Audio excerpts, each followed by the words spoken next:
The smoke from cheap cigars filled the dimly lit officers' club at Nellis Air Force Base in Nevada. It was a cold evening in January 1969, and the room buzzed with laughter and the clinking of glasses. Captain Jake Morrison sat in the corner booth, nursing his whiskey while his fellow pilots crowded around the bar television.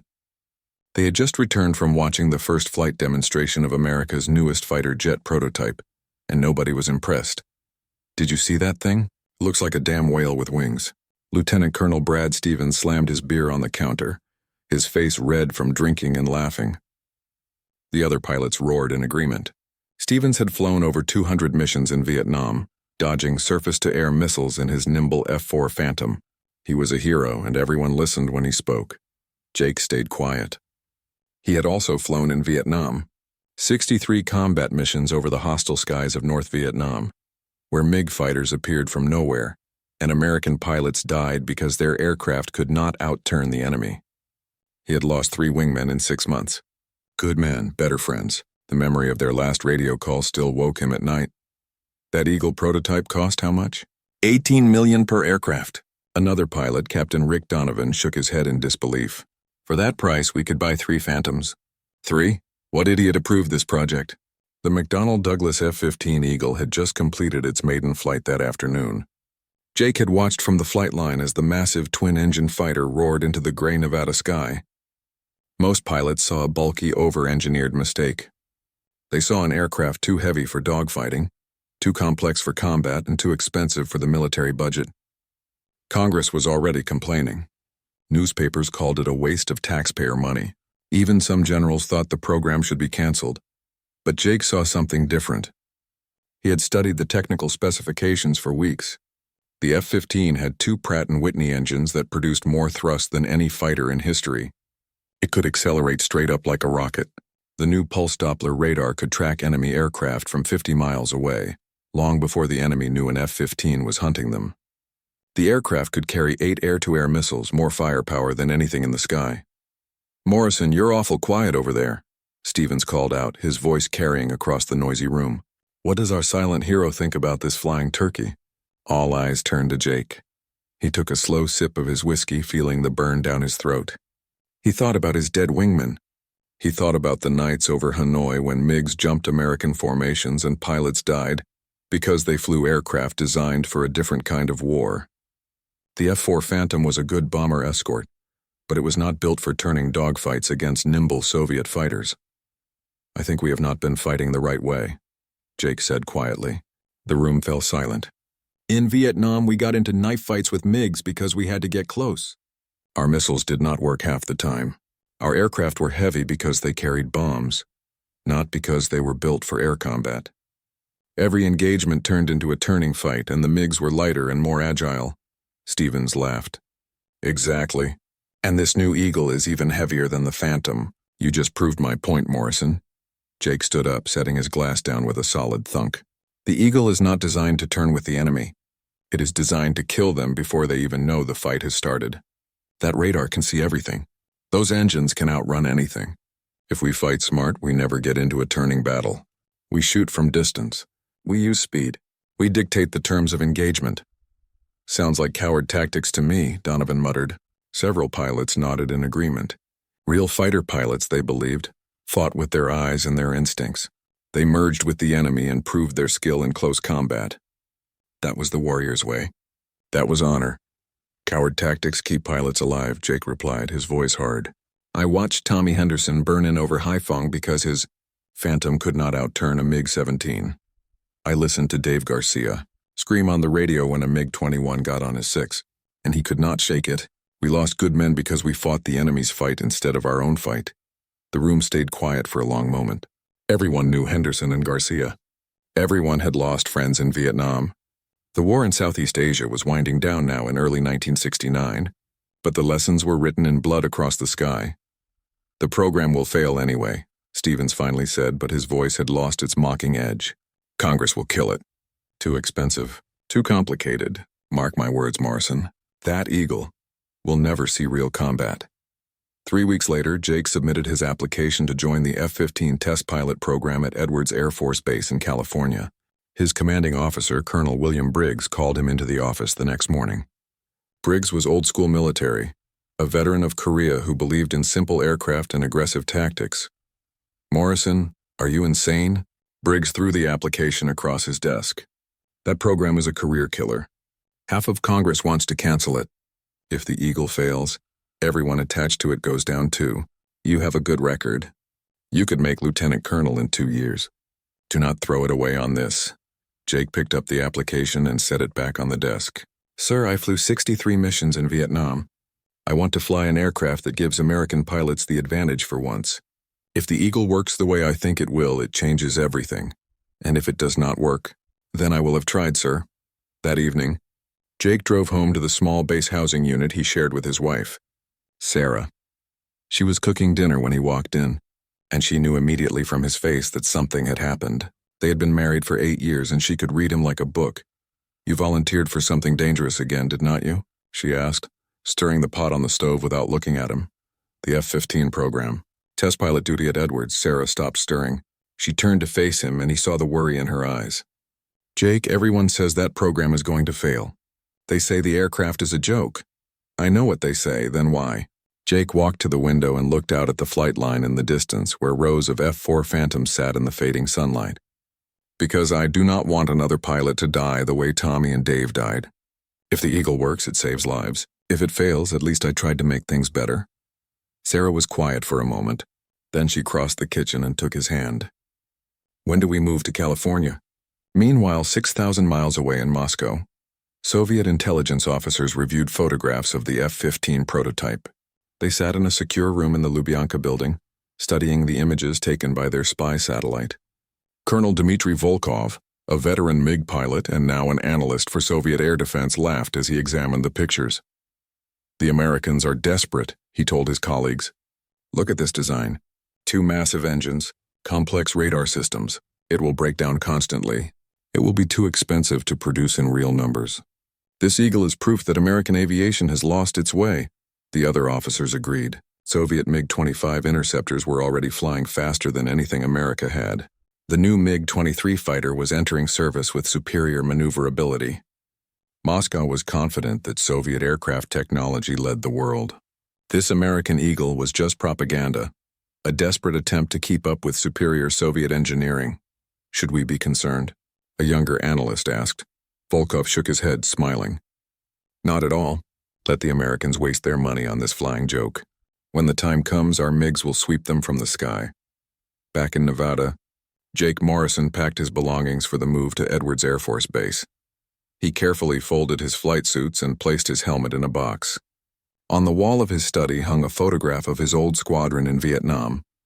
Tommy Henderson and Dave Garcia stood beside him, young and smiling, not knowing they had only months to live. Jake stared at the photograph for a long time. I will make this work, he whispered. I promise. The next morning he drove west toward California and toward a fighter program everyone called a joke. History would prove who had the last laugh. The California sun beat down on the concrete runway at Edwards Air Force Base. It was July 1972, and Captain Jake Morrison stood beside F-15 prototype number 4, watching black smoke pour from the left engine. Ground crews ran toward the aircraft with fire extinguishers, while Jake's flight suit was still soaked with sweat from the emergency landing he had just performed. This was the 3rd engine failure in 2 months. That is it. The program is finished. Major Bill Crawford threw his clipboard on the ground in frustration. Crawford was the chief engineer for the F-15 program, and he looked like he had aged 10 years in the past 18 months. Dark circles hung under his eyes from endless 18-hour workdays, trying to fix problems faster than Congress could cancel the program. We cannot keep destroying $20 million engines. The Senate committee is already writing the cancellation order. Jake pulled off his helmet and ran his hand through his sweat-soaked hair. He had been testing the F-15 for 8 months now, and every week brought a new crisis. The engines overheated. The hydraulic systems failed. The advanced radar that was supposed to see everything often saw nothing at all. Fuel tanks leaked. Flight computers crashed. The problems seemed endless. But Jake had also felt something in those 8 months. When the F-15 worked correctly, even for brief moments, it flew like nothing else in the world. The acceleration pushed him back in his seat like a rocket launch. The aircraft could climb straight up until the Earth curved below. In turns, despite its weight, the F-15 responded instantly to control inputs. The power was unbelievable. The potential was undeniable. They just had to survive long enough to unlock it. "We fix it," Jake said simply, watching the fire crews extinguish the smoking engine. "We figure out what went wrong and we fix it." Crawford laughed bitterly. "With what time?" "Senator Matthews is holding hearings next month. He wants to kill this program and use the money for more F-4 Phantoms. The newspapers call us a failure. Even our own Air Force brass is losing faith. Half the generals think we should cancel and start over with a simpler design. Then we have 1 month to prove them wrong." That night, Jake sat in the engineering hangar with Crawford and 6 other team members. They spread blueprints and test data across 3 large tables looking for answers. The engine failures all showed a similar pattern. At high altitude and high speed, airflow into the engines became disrupted. The advanced design that gave the F-15 its incredible performance also created complex aerodynamic problems nobody had fully predicted. "What if we redesign the intake geometry?" suggested Lieutenant Amy Chen, a young aerospace engineer fresh from MIT. "If we alter the angle by 3 degrees and add a boundary layer splitter, we might smooth the airflow." Crawford shook his head. "That would require manufacturing new parts. Months of work. Months we do not have." "Then we modify the existing parts," Jake said, studying the drawings.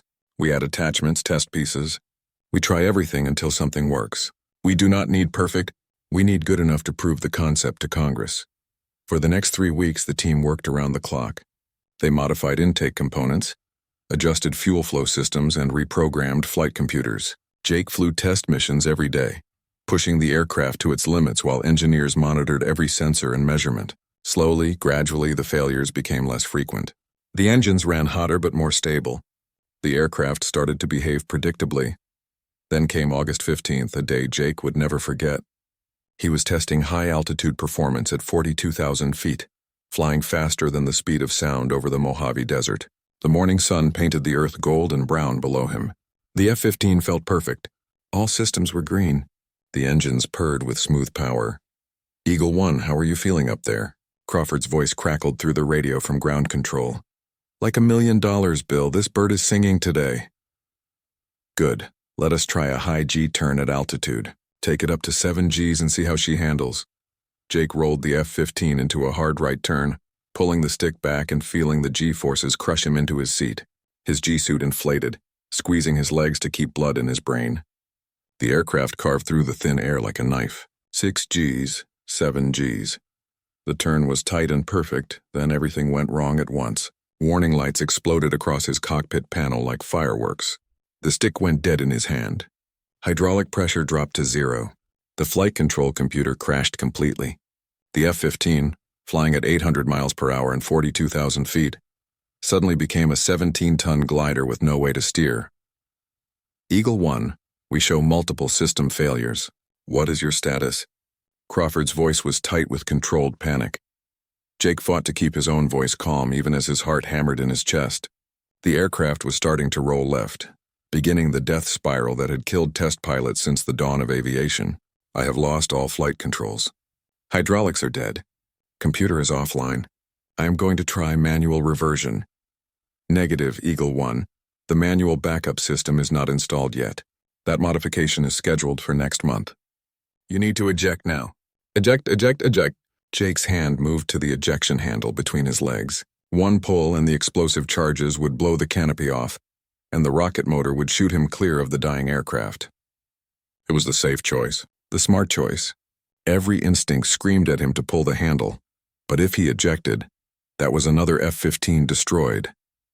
Another failure for Congress to point at, another reason to cancel the program. And Jake was not ready to give up yet. His Vietnam experience suddenly came back to him. He remembered a mission in 1968 when his F-4 Phantom had taken battle damage and lost hydraulic pressure. His instructor pilot in the front seat had used throttle and trim to fly the crippled aircraft home. It was barely controlled flight, more like managed falling, but they had survived. Negative on ejection, Jake said, making a choice that was probably insane.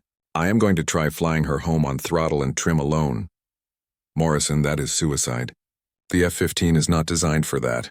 You cannot possibly— Watch me! Jake pushed the left throttle forward and pulled the right throttle back. The unequal engine thrust tried to roll the aircraft right, fighting against the left roll. He used the rudder trim wheel, one of the few controls still responding, to add more correction. The F-15 wallowed through the air like a drunk elephant, but it stopped rolling. For the next 23 minutes, Jake performed the most difficult flying of his life. He could not turn properly. He could not control altitude precisely. He could only make gentle adjustments using engine power and the small amount of rudder trim available. Every moment required total concentration. One mistake and the aircraft would enter a spin he could not recover from. "Eagle 1, you are doing the impossible," Crawford's voice said quietly. "Edwards runway is at your 2 o'clock, 15 miles. Can you make it?" "I am going to try." The landing was ugly. Jake came in too fast because he could not control airspeed properly.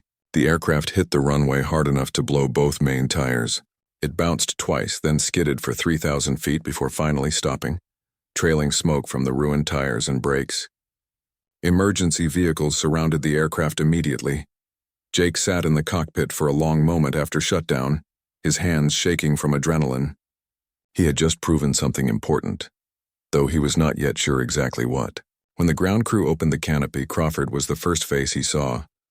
"You beautiful, crazy bastard," Crawford said, grinning like a madman. "Do you know what you just did?" Jake climbed out on shaky legs. "Almost died?" "No, you proved the F-15 airframe is incredibly stable. Even with zero flight control input, even at high altitude and high speed, the basic aerodynamic design kept the aircraft controllable. A lesser design would have gone into an unrecoverable spin immediately. This failure just showed us the Eagle is tougher than we thought." The investigation into the hydraulic failure revealed a design flaw in the system routing, but it also revealed that the F-15's fundamental design was sound. The aircraft could survive catastrophic system failures that would destroy other fighters. The engineers made modifications based on Jake's emergency flight, improving redundancy and backup systems. When Senator Matthews held his congressional hearing in September 1972, the F-15 team was ready. They showed him the test data. They showed him how each problem had been solved.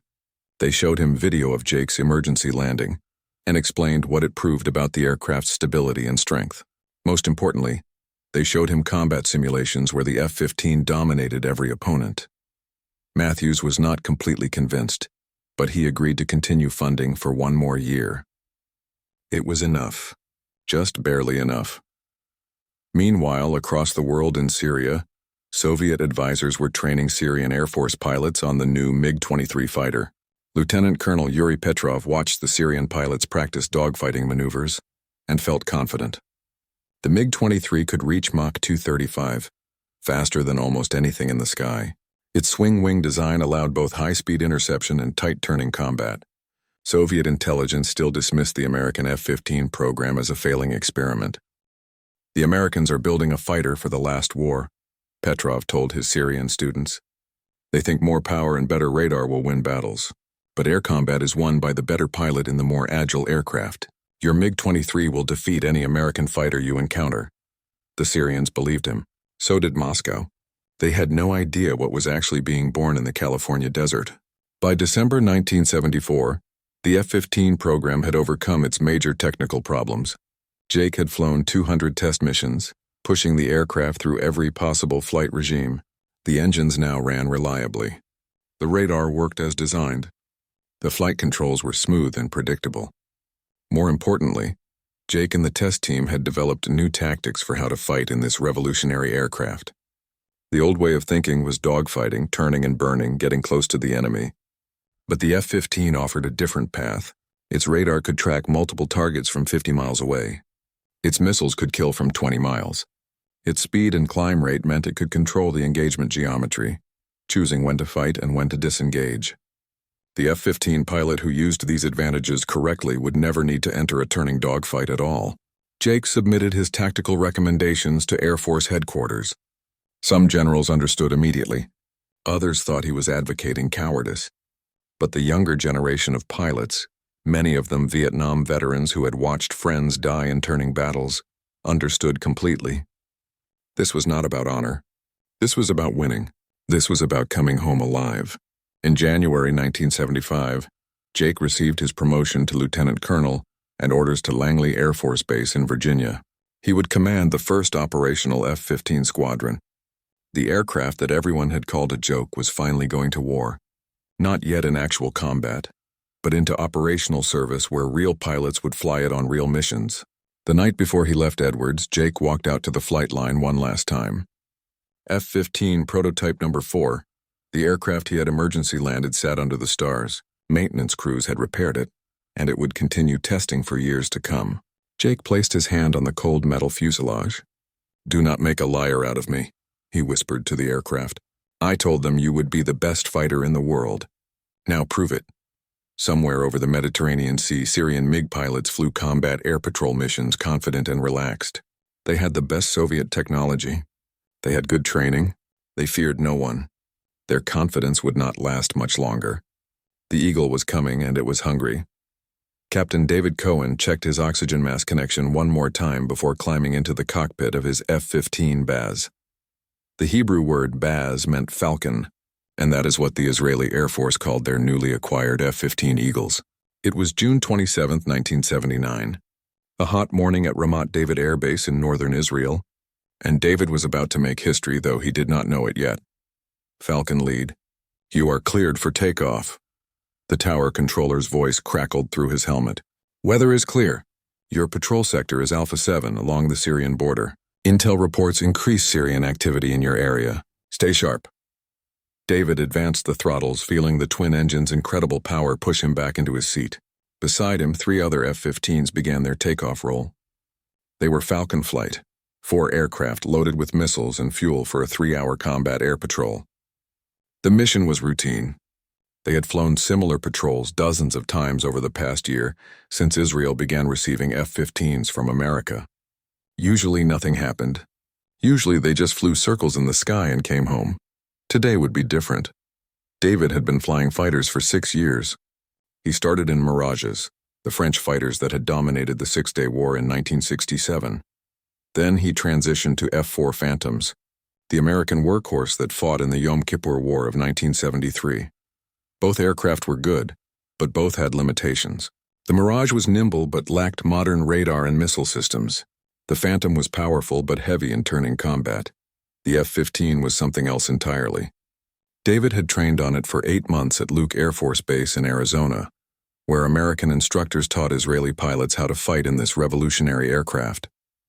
The tactics were nothing like traditional dogfighting. The radar was the primary weapon. Situational awareness was everything. Speed and altitude ruled the battle space. Falcon flight. "Picture is clean," called Falcon 2, David's wingman, Lieutenant Moshe Arad. No contacts on radar. They climbed to 30,000 feet and began their patrol pattern along the border. Lebanon stretched out to the north, Syria to the east, the Mediterranean Sea to the west. Israel was a small country surrounded by enemies who outnumbered them. For 30 years, Israeli pilots had compensated for numerical disadvantage with superior training and aggressive tactics.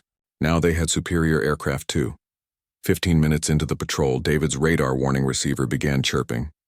Someone was painting them with radar from the east. "Syrian territory. Falcon flight, I have a radar lock warning. Probable Syrian interceptor radar. All aircraft combat spread formation. Moshe, sweep east with your radar." "Sweeping," Moshe confirmed. His radar had a longer range than the older systems. He could see threats before they saw him. This advantage had cost America billions of dollars to develop, but in combat it was priceless. "Contact! Bearing 090, range 40 miles. 4 aircraft flying west at high speed, showing hostile IFF, probably MiG-21s. David's heartbeat increased, but his voice stayed calm. This was it. Real combat. 4 Syrian MiGs were flying directly toward them, probably intending to test the Israeli response, maybe hoping to catch them by surprise.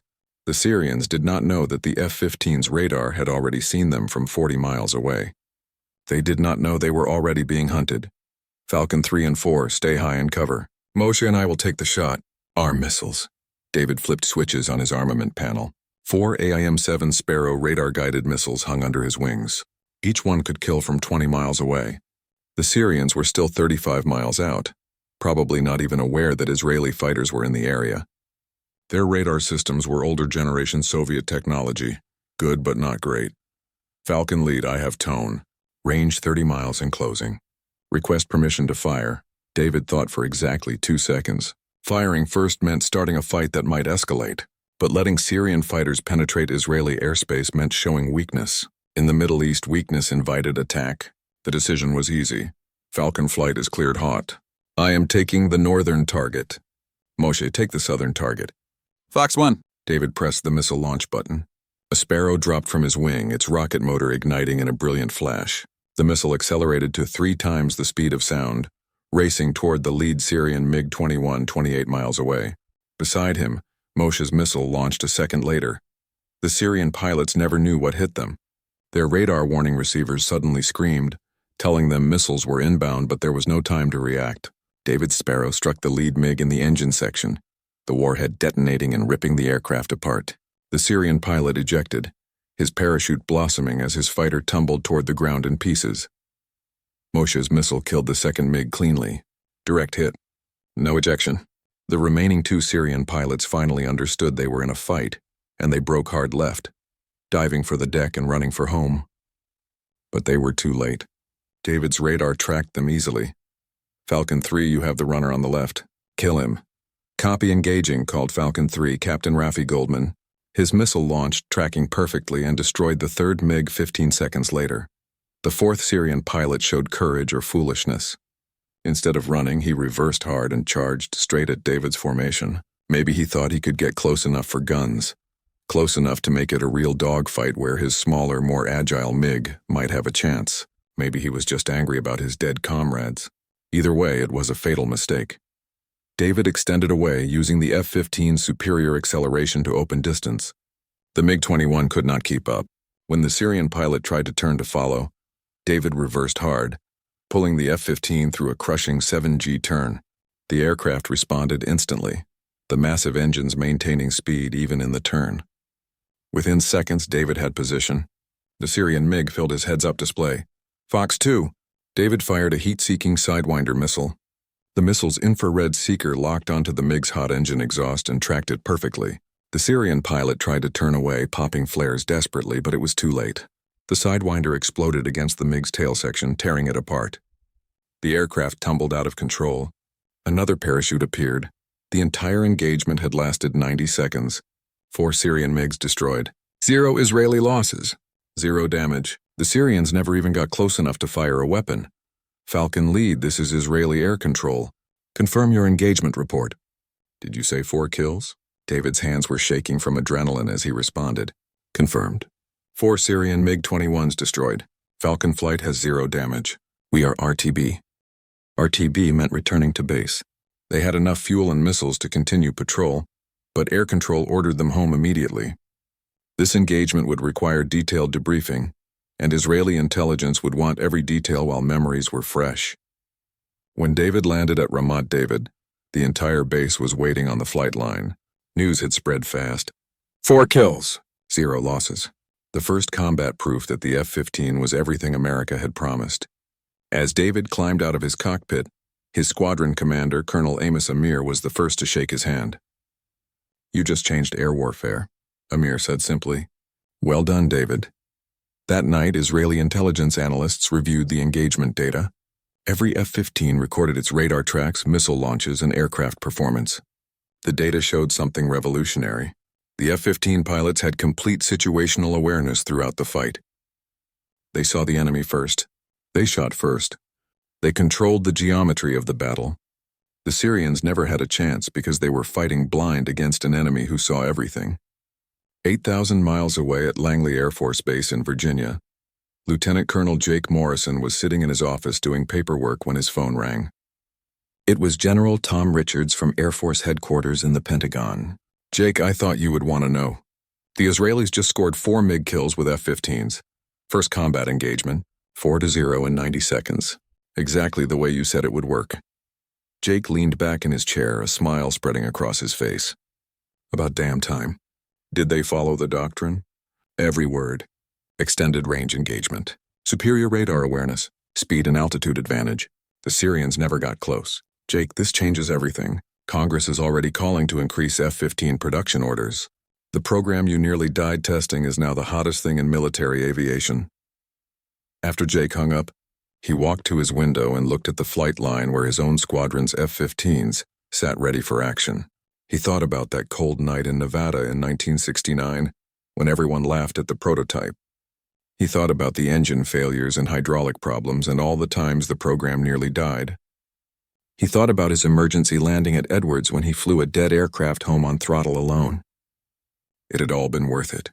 Every risk, every 18-hour workday, every moment of doubt, because now American and Israeli pilots had an aircraft that let them win without dying. That was what mattered.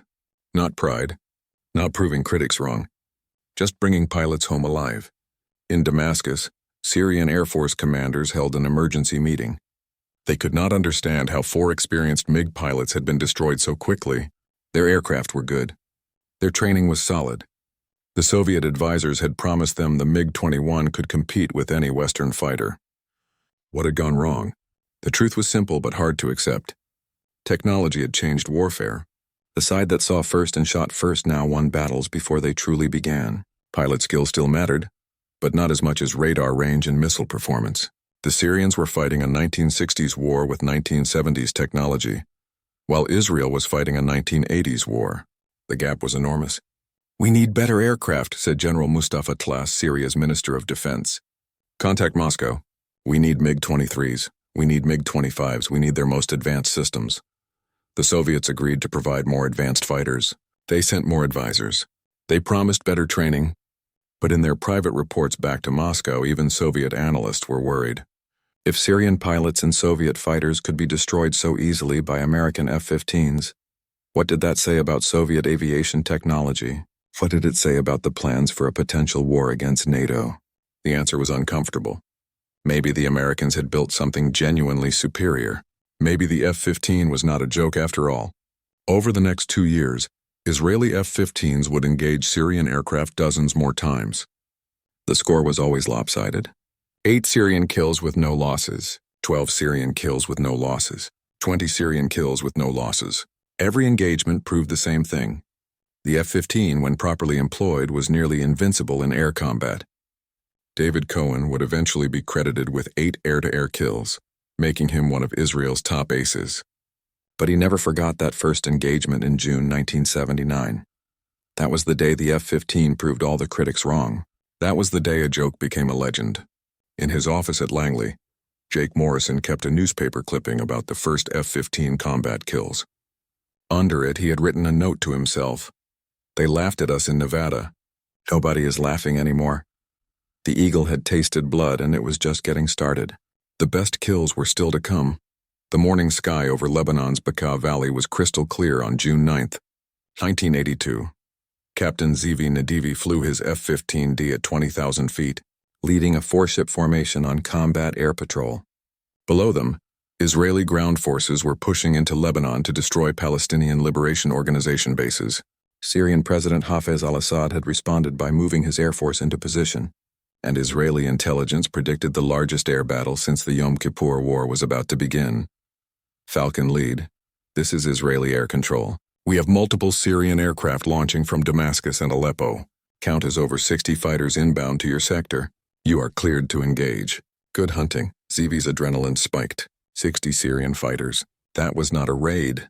That was an invasion force. Syria had decided to challenge Israel for air superiority over Lebanon, and they were coming with everything they had. MiG-21s, MiG-23s, and even some of their new MiG-25 interceptors. The Syrians had been training for 3 years since their embarrassing losses in 1979. They believed they were ready. All Falcon elements, this is lead. We have multiple hostile groups inbound. Stay in combat spread. Use your radar. Take long shots. Do not let them get close. Over the next 40 minutes, Zivi and his formation became part of the largest air battle of the modern era. Israeli F-15s and F-16s engaged wave after wave of Syrian aircraft. The Syrians had numbers. The Israelis had technology and training. The result was massacre. Zivi's first kill came at 30 miles. His radar locked a MiG-23 that was climbing to intercept Israeli strike aircraft. 1 Sparrow missile, 1 kill. The MiG never knew ZV existed until the missile was 5 seconds from impact. His second kill came 3 minutes later. Another MiG-23 destroyed by long-range missile shot. By this point, Syrian pilots were panicking. Their aircraft were exploding around them and they could not see the enemy. "Brake right! Brake right!" ZV's radar warning receiver screamed. A Syrian MiG-25 had managed to get behind Falcon flight and had fired a missile. ZV broke hard, pulling his F-15 through an 8G turn that crushed him into his seat. His G-suit inflated painfully, squeezing his legs and abdomen to keep blood in his brain. The Syrian missile missed, fooled by chaff and the F-15's tight turn radius. ZV reversed the turn, using the F-15's incredible thrust-to-weight ratio to maintain energy even in the defensive maneuver.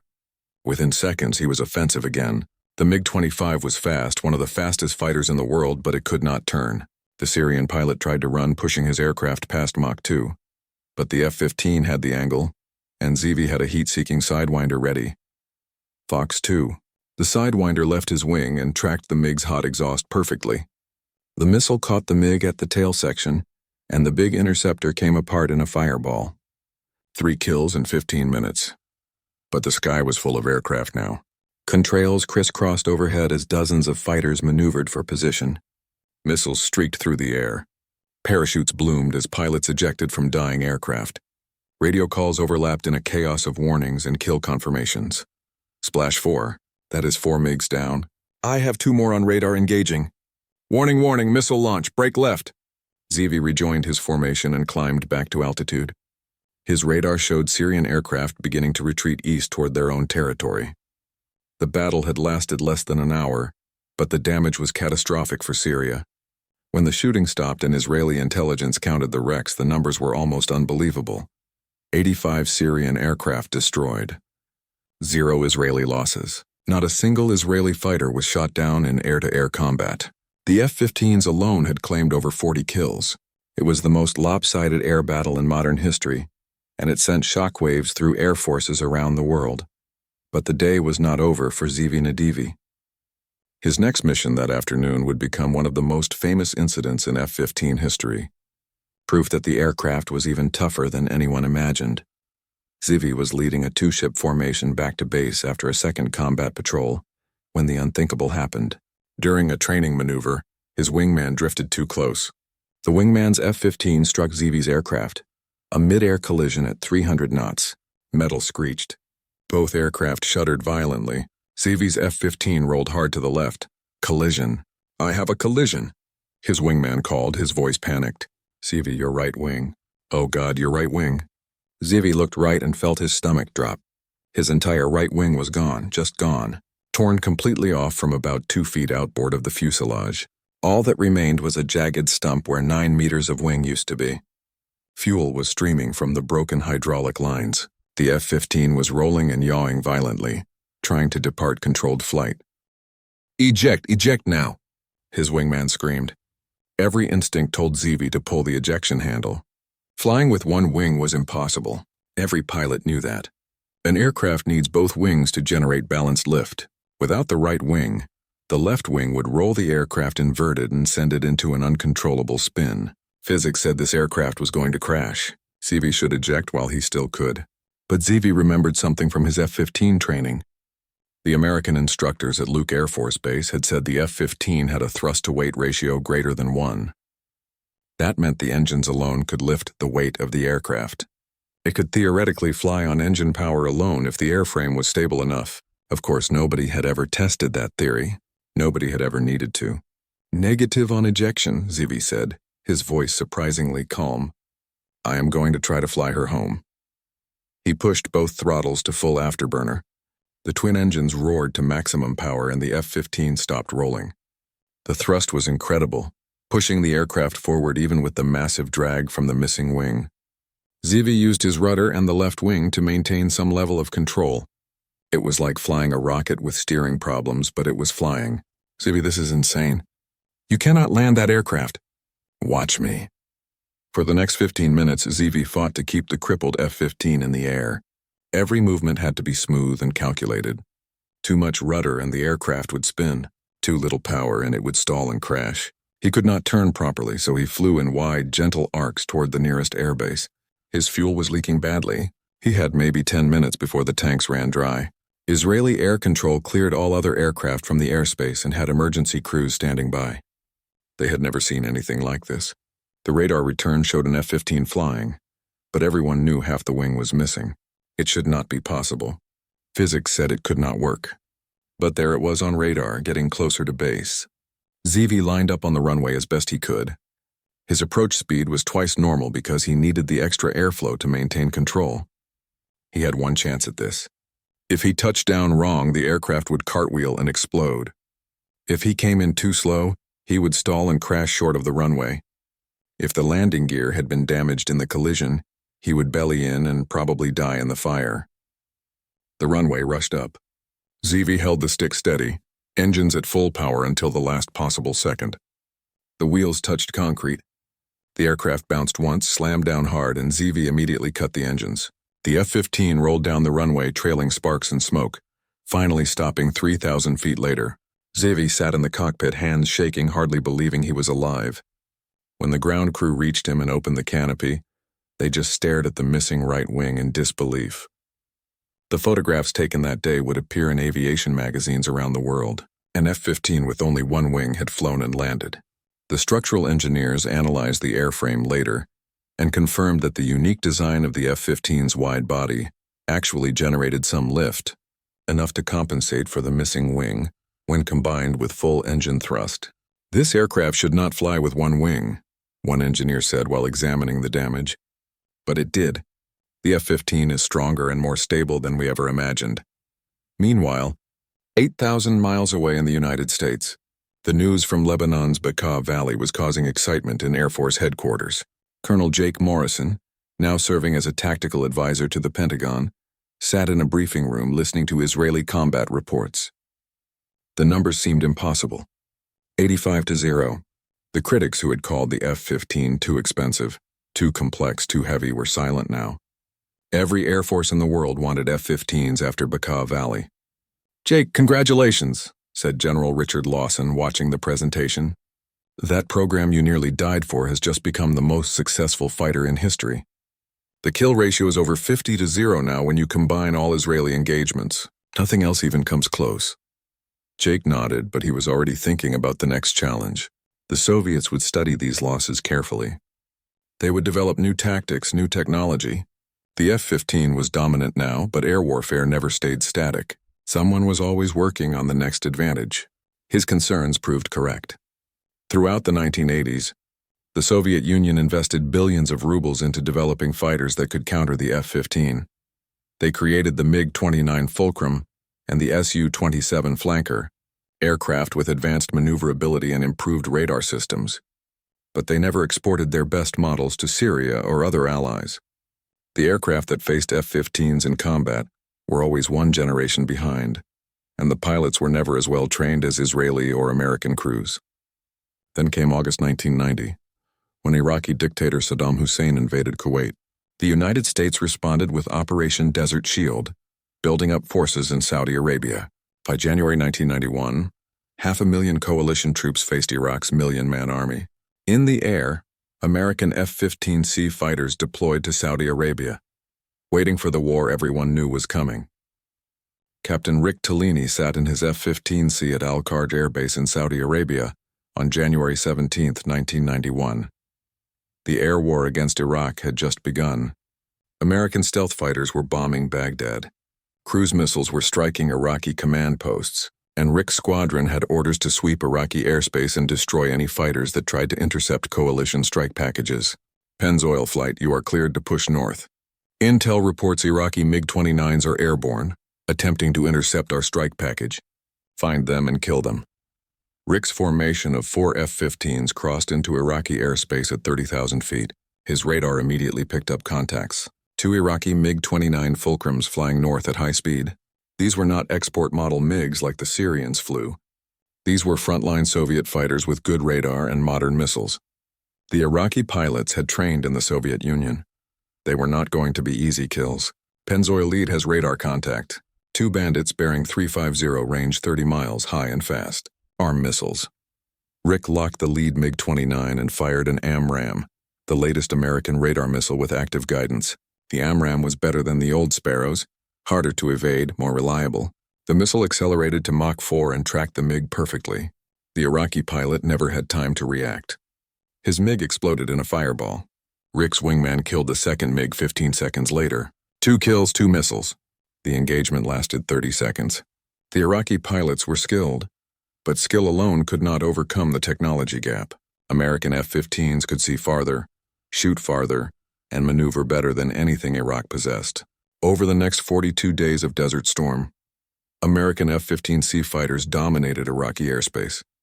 They shot down MiG-29s, MiG-25s, MiG-23s, Mirage F-1s, and Su-22s. Iraqi pilots tried everything. They tried running. They tried fighting. They tried hiding. Nothing worked. The F-15's radar found them. The missiles killed them. By the time the war ended, American F-15s had scored 34 confirmed kills without a single loss in air combat. Rick Tellini himself would score 4 kills during Desert Storm, becoming one of the war's top aces. In one mission, he shot down 2 Iraqi fighters, landed to refuel and rearm, then flew another mission the same day and engaged more enemy aircraft. The pace of operations was incredible, but the F-15 never failed. The engines ran perfectly. The radar worked flawlessly. The aircraft performed exactly as designed. When Desert Storm ended in February 1991, the F-15's combat record stood at 96 confirmed air-to-air kills with 0 losses. No fighter in history had ever achieved anything close to that success rate. The aircraft that critics called a joke in 1969 had become the undisputed champion of air combat. Jake Morrison, now a brigadier general and retired from active duty, watched the war on television from his home in Virginia. He was 60 years old, gray-haired, and proud. Every kill report vindicated the faith he had placed in the F-15 program 20 years earlier. Every pilot who came home alive justified the risks and the failures and the long nights in the California desert, trying to make an impossible dream work. His wife Sarah sat beside him, holding his hand. "You were right, Jake. All those years ago, you were right." Jake nodded, watching F-15s on the television screen, flying over a rocky desert. "We built something that mattered. That is all I ever wanted." The kill ratio would eventually reach 104-0, a record that still stands today. The joke had become a legend, and legends do not die easily. The National Museum of the United States Air Force in Dayton, Ohio was quiet on a Tuesday afternoon in October 2024. Retired General Jake Morrison walked slowly through the Cold War gallery, his cane tapping against the polished floor. At 78 years old, his hair was completely white. His back was bent and his hands trembled slightly from age. But his eyes were still sharp, and his memory was perfect. He stopped in front of F-15A serial number 760084, preserved behind velvet ropes with a small plaque explaining its history. This was one of the original F-15s from the test program at Edwards Air Force Base. Jake had flown this exact aircraft in 1973, pushing it through high G turns and emergency procedures. He remembered the smell of the cockpit, the feel of the stick, the roar of the engines. That had been 51 years ago, but it felt like yesterday. "Excuse me, sir, are you General Morrison?" A young voice interrupted his thoughts. Jake turned to see a young Air Force lieutenant in a flight suit, standing respectfully nearby. The name tag on his chest read Webb. "I am," Jake replied. "Can I help you, Lieutenant?" "Sir, I am Marcus Webb. I just finished F-15EX training at Kingsley Field. My instructor told me you were one of the original test pilots who saved the Eagle program. I wanted to thank you. That aircraft is incredible," Jake smiled. The F-15EX was the latest version, with upgraded radar, computers, and weapons systems, but the basic airframe was still the same design from 1972. Still the same twin tails. Still the same twin engines. Still the same fundamental aerodynamics that made the F-15 special. Modern technology packed into a 50-year-old design that had never been beaten in air combat. "Tell me, Lieutenant, what do they teach you about the F-15 in training now?" Marcus's eyes lit up with enthusiasm. "Sir, they teach us the Eagle is still the most capable air superiority fighter in the inventory. The new ASA radar can track multiple targets from over 100 miles. The new electronic warfare systems can jam enemy radars and missiles. We can carry 12 air-to-air missiles plus 20mm ammunition. But most importantly, they teach us the tactics you developed. See first, shoot first, never enter a fair fight. Control the engagement geometry. Use speed and altitude to dictate terms. Those principles still win battles. What is the current kill ratio? Jake asked, though he already knew the answer. 104-0, sir. Not a single F-15 has ever been lost in air-to-air combat. 52 years of operations, multiple conflicts, and we have never lost the air superiority mission. My instructors call it the most successful fighter aircraft in history. Jake felt a surge of pride mixed with sadness. Pride because the aircraft had lived up to every promise. Sadness because he remembered the men who had died to make those statistics possible. Not F-15 pilots because the aircraft brought them home safely, but the enemy pilots who faced an opponent they could not defeat. War was tragedy even in victory. My grandfather flew F-15Cs in Desert Storm, Marcus continued. Captain Marcus Webb Sr. He scored 2 kills over Iraq in 1991. He always told me the Eagle saved his life multiple times. He said American pilots could be aggressive because they trusted the aircraft completely. That trust came from your generation proving the design and testing. Jake nodded slowly. What happened to your grandfather? He retired as a colonel in 2010, sir. He is the reason I became a pilot. He still has his helmet from Desert Storm mounted in his study. Sometimes I visit him and we talk about flying. He tells me stories about the air war, about watching Iraqi fighters explode on his radar before they ever saw him. He says the F-15 made him feel invincible. They stood together in silence for a moment, looking at the preserved fighter. Jake thought about how many lives this one aircraft design had saved over 5 decades. American lives, Israeli lives, Saudi lives. Any pilot who strapped into an F-15 had a massive advantage over any opponent. That advantage had been bought with billions of dollars and thousands of hours of testing. But the return on investment was measured in living pilots instead of dead heroes. Sir, can I ask you something personal? Marcus said hesitantly. Go ahead, son. Did you ever doubt? When the program was failing in testing, when Congress wanted to cancel it, when everyone called it a joke, did you ever think maybe they were right? Jake smiled, remembering that terrible day in 1972 when he had wrestled a hydraulically dead F-15 to an emergency landing. Every single day, Lieutenant. Every single day I worried we were wrong. The engine failures, the system malfunctions, the cost overruns, they all made me question whether we were chasing an impossible dream. But then I would think about my friends who died in Vietnam because they flew aircraft that could not compete with the enemy. I would think about Tommy Henderson burning in over Haiphong, screaming on the radio. I would think about Dave Garcia getting shot down because his Phantom could not outturn a MiG. And I would decide that even if the F-15 program failed, at least I tried to build something better. At least I tried to save the next generation of pilots. Marcus listened intently, his expression serious. My grandfather says the same thing, sir. He says you cannot be afraid to fail when you are trying to save lives. Your grandfather sounds like a smart man. Tell him Jake Morrison says hello when you see him. They shook hands and Marcus walked away to continue his museum tour. Jake stayed by the F-15 lost in memory. His phone buzzed in his pocket. A text message from his son who was also a pilot, now flying civilian aircraft for Delta Airlines. Dad, just heard you are at the museum. Mom says come home soon. Dinner at 6. Love you. Jake typed back a simple reply and put the phone away. He took one last look at the F-15 behind the velvet ropes. Somewhere in the Middle East, somewhere over Syria and Lebanon and Iraq, Israeli and American F-15s were probably flying combat air patrol right now, hunting, watching, ready to kill any threat.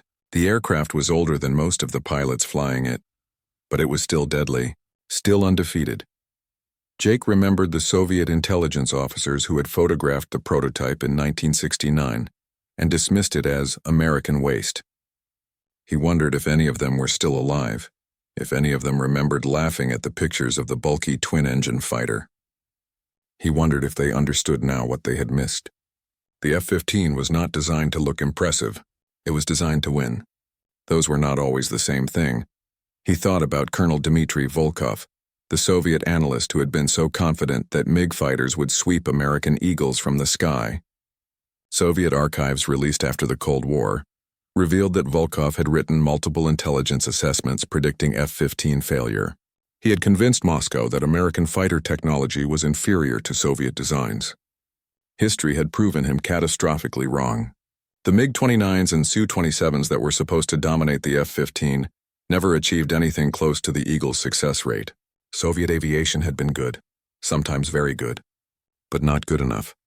Jake also thought about Captain David Cohen, the Israeli pilot who scored the first F-15 kills in 1979. They had met once at an international defense conference in 1995. David had told him the story of that first engagement. 4 Syrian MiGs destroyed in 90 seconds. David had described the feeling of absolute confidence the F-15 gave him, the knowledge that his aircraft could see farther and shoot farther than anything the enemy had. That confidence had allowed aggressive tactics that would have been suicidal in lesser aircraft. "We trusted the Eagle completely," David had said over dinner that night. "When my radar showed a target, I knew the target was real. When I fired a missile, I knew it would guide true. When I pulled hard in a turn, I knew the aircraft would respond instantly. That trust came from you and your test pilots proving every system worked. You did not just build us a fighter. You built us a weapon we could believe in." Jake had not known what to say to that. He had just nodded and raised his glass in a silent toast. Now, standing in the museum 51 years after his first F-15 test flight, Jake finally understood what they had accomplished. It was not just about technology. It was not just about radar and missiles and engines. It was about giving warriors the tools to win cleanly and decisively. It was about bringing pilots home alive to their families.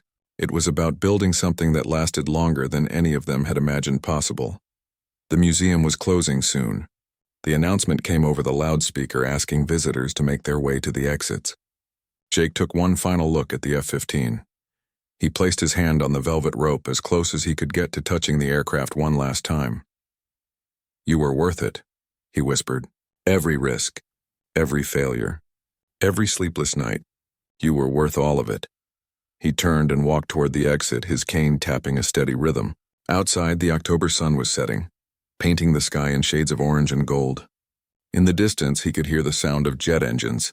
Wright-Patterson Air Force Base was nearby, and F-15 still flew from there regularly. The sound made him smile. His wife, Sarah, was waiting in the parking lot, sitting in their car with the engine running to keep warm. She was 76 now, still beautiful in Jake's eyes. Still the woman who had supported him through all the crazy years of test flying and the long deployments. She rolled down the window as he approached. "Did you say your goodbyes?" she asked gently. "I did. Any regrets?" Jake thought about the question carefully. He thought about the risks he had taken, the times he nearly died testing an experimental aircraft. He thought about the months away from family, the missed birthdays and holidays. He thought about all the critics and the doubters and the people who said the F-15 would never work. He thought about the billions of dollars spent on a program that almost got canceled a dozen times. Then he thought about 104 enemy aircraft destroyed with 0 friendly losses. He thought about thousands of pilots who had flown the F-15 in combat and come home alive.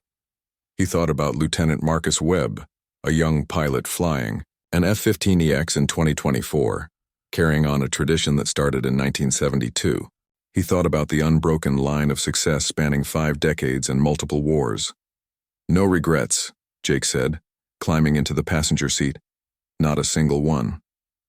They drove home through the autumn evening, and Jake looked out the window at the darkening sky. Somewhere up there, beyond the clouds and the sunset, F-15 Eagles were still flying, still hunting, still protecting. Still undefeated after 52 years. The aircraft that everyone called a joke had proven to be the most successful fighter in military aviation history. The critics had been wrong. The doubters had been silenced. The kill ratio spoke for itself. 104-0, 19-1 if you only counted documented kills versus total operational losses from all causes. Either way, the numbers told a story of dominance that would never be repeated. Jake closed his eyes and let the gentle motion of the car lull him toward sleep. His last thought before dozing off was simple and satisfying. Sometimes the best revenge against those who mock you is to prove them wrong so completely that they cannot even argue anymore. Sometimes the joke is on the people who laughed. The F-15 Eagle had the last laugh, and it was still laughing 50 years later. In the cold silence of the stratosphere where fighters hunted and missiles flew, the Eagle reigned supreme, undefeated. Unmatched, unforgettable. That night at air bases around the world, young pilots climbed into F-15 cockpits for night combat air patrol missions. American pilots in Japan and Alaska, Israeli pilots over the Mediterranean, Saudi pilots watching the Persian Gulf. They would fly through the darkness with powerful radars sweeping the sky, ready to defend their nations against any threat. They would trust their aircraft completely, just as Jake Morrison had trusted it in 1972. And if any enemy fighter was foolish enough to challenge them, the result would be the same as it had been for 52 years. The eagle would see first, the eagle would shoot first, the eagle would win, because some jokes become legends and legends never die, they just keep flying. The end.